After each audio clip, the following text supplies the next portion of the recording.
Assalamu alaikum wa rahmatullahi wa barakatuh. If anybody can't hear me throughout this short talk, just raise your hand and I'll try to project better. It is an honor once again to welcome the breadth and depth of this wonderful, amazing, proud community, the Muslim American community of Chicago, and friends from the various other faith communities. I say proud not because of the way we were born, but because of what we stand for in our lives in terms of values, in terms of lifestyle, in terms of contribution, in terms of bettering things around us. That is the source of my pride in this community that I'm very proud to serve every single day that I wake up to go to work. And the reason that is so, I talk to young people and I'm very aware of the tension and I'm very aware of the anxiety. And there are days, especially in the early days, that I went through the same thing, but that doesn't happen anymore. And people ask me, how can you keep doing this? With the things that you're hearing on television, on the radio, the things you're seeing on TV, the things you're hearing on the radio, reading in the newspapers, can you keep doing this? And the answer is simple. I have confidence in Allah subhanahu wa ta'ala. I have faith in Allah, confidence in myself as a Muslim, as an American, as a human being, but most of all, I have a strong belief and confidence in this community that I'm representing the reality of a great, confident, proud people who are contributing to the betterment of the world. And that everything that I'm hearing is easy to debunk and deflate if given the opportunity, because the truth is on my side. And I pity the fools out there, to quote Mr. T, one of my favorite characters growing up,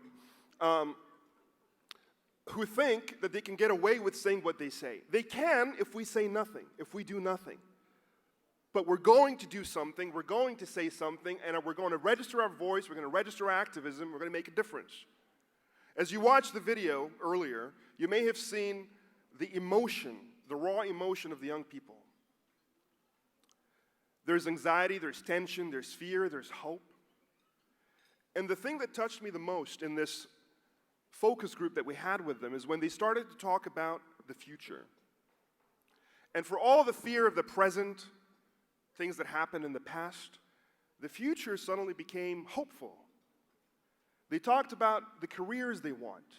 They talked about being great, being amazing, reaching their potential.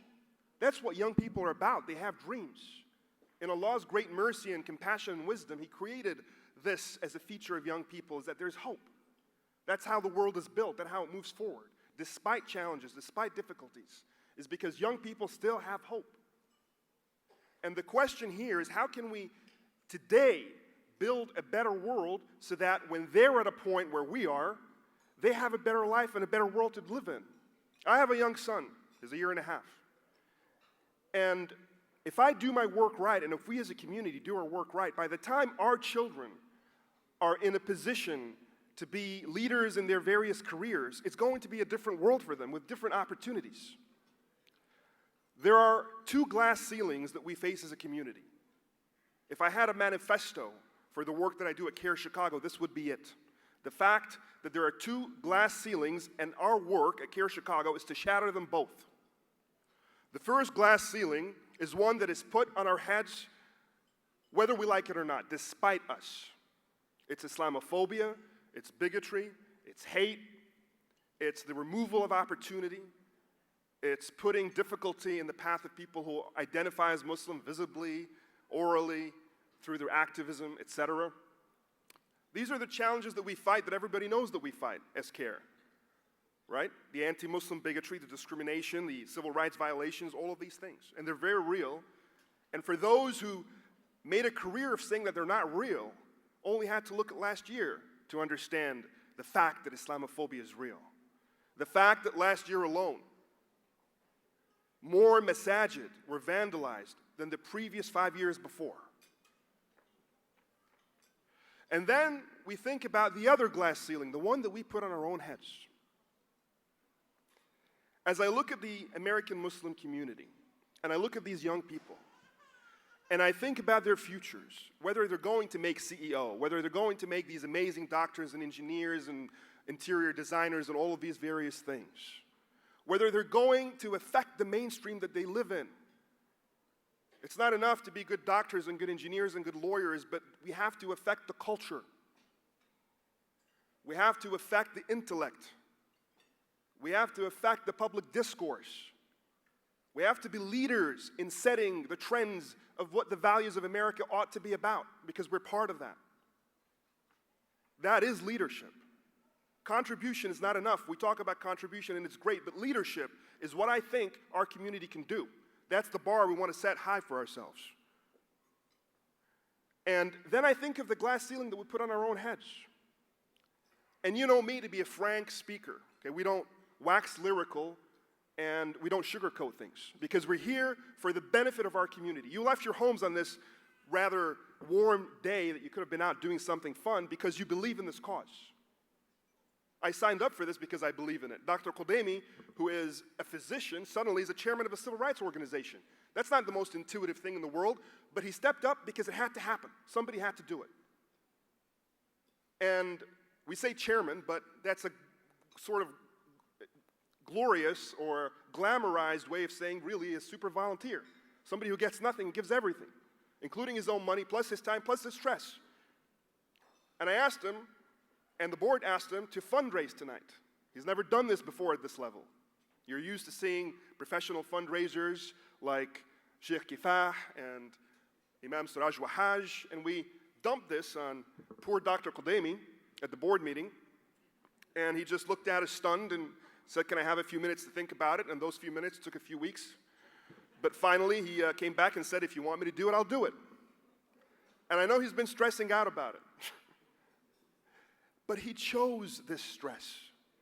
He volunteered for this stress so that others don't have to stress, so that he can help the community elevate its game. This is a choice. This is rising up to the challenge.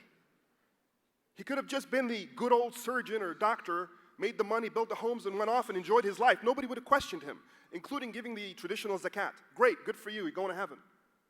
And those doctors around, and those lawyers, and those engineers, and those other business professionals, and everybody else who's in this room who gives, they give because they volunteer to be a part of the solution. They rise up to the challenge. This is a rallying cry. Rise up to the challenge. The challenges are not created by us. The challenges are created by someone else. But the choice to respond to that challenge professionally, consistently, intelligently, with research, with facts, with training, with the ability to go out there and be eloquent and be powerful and represent the voices of the voiceless, or those who don't have appropriate representation, whether in the courthouses because they can't afford it and we have in-staff attorneys, or whether in the media. And no community can survive without representation in these two places, the media and the legal system. No community can survive.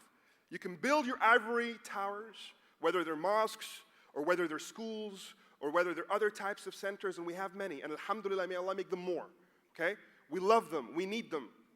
We should contribute and make them better and bigger and stronger. But don't for a second think that that's it. And realize that we have one organization in the state of Illinois, not just in the city of Chicago, that is professionally committed and dedicated to 100% full-time work in the arenas of the legal and the media, the two areas that no community can survive without. Okay, realize that.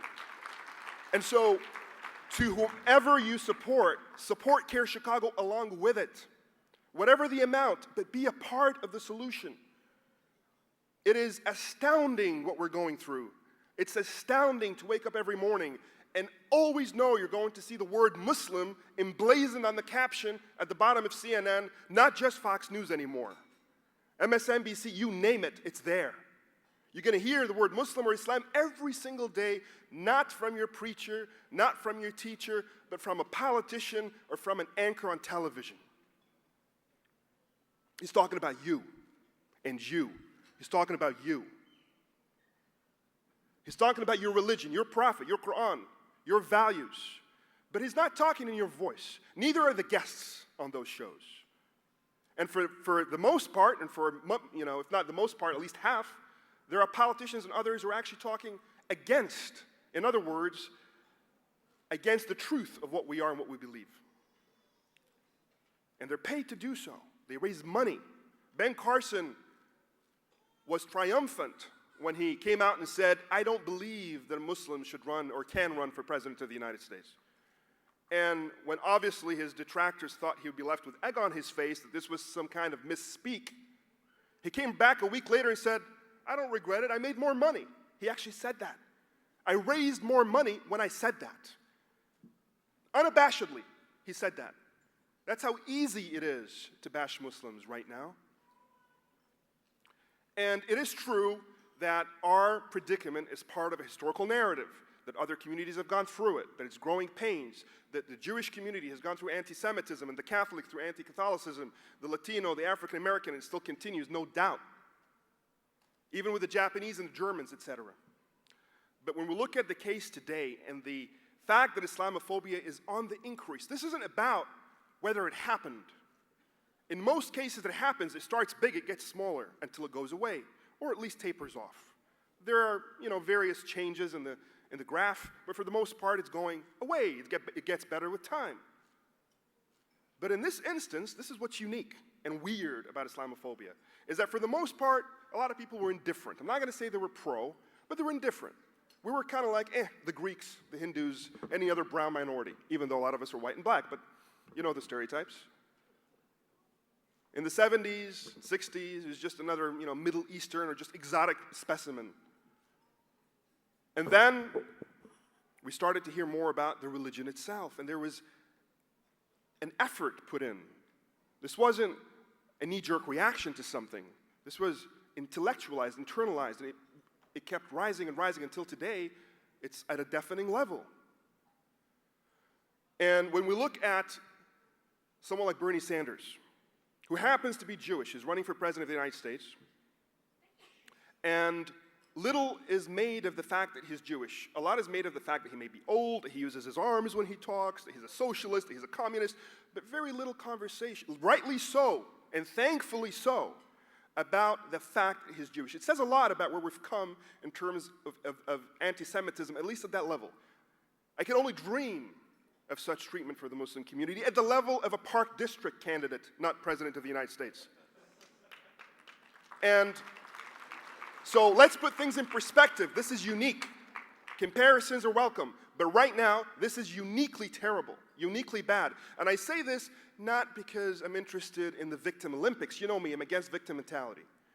But to let everybody know, everybody in America, and this is our message as Care Chicago to the public, that we're in this together. This is egg on your face as it is on my face. This is bad for America. We're going backwards. Care Chicago goes out there to stand for this message. The glass ceiling I spoke of earlier that we put on our own heads is the bubble that we create to be in an immigrant comfort zone. Hassan Shibli talked about some of the things we don't do. Engage in politics, interfaith, go out there, engage rhetorically, orally, with money, those who are on the campaign trail, be a part of the process, etc. But this notion, culturally, additionally, that we have, that being a good Muslim, being a religious Muslim means being sheltered because there's haram out there. Yes, we are against haram, but not against everything around it. We can traverse our way through. If you just shut down because of this wide dragnet that you cast, in order for you not to be tested, you just stay at home or in that proverbial bubble, we don't get very far. That may explain why. We are not at the level of another minority community that I think we ought to be in competition with in the best of ways. The Quran tells us to be in competition for the good. And I talk about the Indian Hindu community, some of whom are Christian, some of whom converted to Christianity. But I look at that community, they're as small as we are in terms of the religious community, 1% or less. They are, for the most part, exotic, racially or ethnically, like a lot of Muslims are seen to be. And they also have funny names, like a lot of Muslims are seen to have. We're not talking about necessarily, although it does include Bobby Jindal and others who've found certain success, but names like Sundar Pichai or Satya Nadella or Indra Nooyi, or names I can't even pronounce myself, right? But that didn't stop those individuals from rising to the top through emerging out of the bubble and embracing the mainstream and competing in the mainstream. I'm talking about CEOs of my generation and a little older. Those who came from India as children or older. Some actually graduated college there. And they came here, and now we're talking about the CEO of Microsoft, the CEO of Google. Have you guys heard of these companies? Microsoft, Google, Adobe, Pepsi, MasterCard, Harman. This is all American. This is great. And we're talking about Surgeon General of the United States, a guy who's younger than me. And that's a statement on how young he is, not how old I am. He's a very, very young guy. And potentially the next Supreme Court justice. Now, we can sit back and say there's Islamophobia, there are challenges, and that's why where we are. But we also have to question how we deal internally with the opportunities for our children. CARE Chicago, in addition to fighting that first glass ceiling towards shattering it, as you've seen in the media and the courthouses, this Islamophobia, we also knock down the glass ceilings on top of our own children's heads that we sometimes put up to say, you can be the next great director. You can be the next great author, journalist, novelist, doctor, Supreme Court justice, Surgeon General, Attorney General, CEO of a great company. That's what we're about as well. We need to have vision beyond defeating Islamophobia. It's not just what we don't want, terrorism, Islamophobia, but what we do want, success, opportunity, leadership, because that's what we're capable of. We've had such leaders. I don't mean to say that we haven't, but I want to be competitive here. We can do better. And I want you to understand that CARE Chicago is all about that as well. We have that vision. Invest, and I'm going to close now, invest in this organization that has this larger vision, that understands where it is historically, as far as what's before it and what's to come, that sees itself in its space and in its time, that is well aware of all of these factors and is building strategically to traverse these very difficult waters, to give pride to this community as it is due. Look around you in this room. Look how beautiful it is. Look at these wonderful young volunteers around us here with their olive scarves. Raise your hands around the room, standing ready for the fundraiser. 75 of your children who came here in the morning and trained with us before and provided this wonderful, very chic, very glamorous dinner. The video that you see, the program booklets printed on your tables, please do read them, the annual reports. Very professional, very crisp, not a single spelling mistake, good argumentation, good persuasion, right? This is all young people trained in this machine to come out and be leaders. I'm going to close by saying, please be merciful on our Dr. Qudemi. Cooperate. Let's do this together, okay? We're here for a reason. Everybody, listen to me. Everybody, I'm shameless about this because, again, I didn't have to be here. He didn't have to be here. You didn't have to be here. Let's get real. We're here for a reason. This is about keeping this organization afloat, successful, and growing to deal with this garbage that we're seeing every day. Just today, Donald Trump came out again and said, oh, there was this historical story. Once upon a time, this general in America, back in the day, when he dealt with terrorism in the 1900s, he got 50 bullets and dipped them in pig blood, put them in the rifles, and had 50 soldiers shoot these 50 Muslims, 49 of them. He left the 50th and said, go to your people and tell them what you saw. That's a story from the GOP leading presidential candidate in the presidential elections of the United States of America on television. I see captions asking, is Islam a violent religion? That's a question. We're going to debate that question. We can debate ISIS, Al-Qaeda, Bin Laden, this individual, that group. You're going to debate a religion? 1,400 years later, you just remember to ask questions about what it is and what it's not? It's ridiculous. It's dumbing down. We're not going to have it. We're going to stand up against it. But we can't do it alone. We need your support. Everybody should give something. If you can give a lot, give a lot. Double it. If you can give little, give what you can. But nobody walk out of here, please, without having given something so you feel that you're part of this process. I thank you for your support now and always, and up for the challenge. Assalamu alaikum wa rahmatullahi wa barakatuh.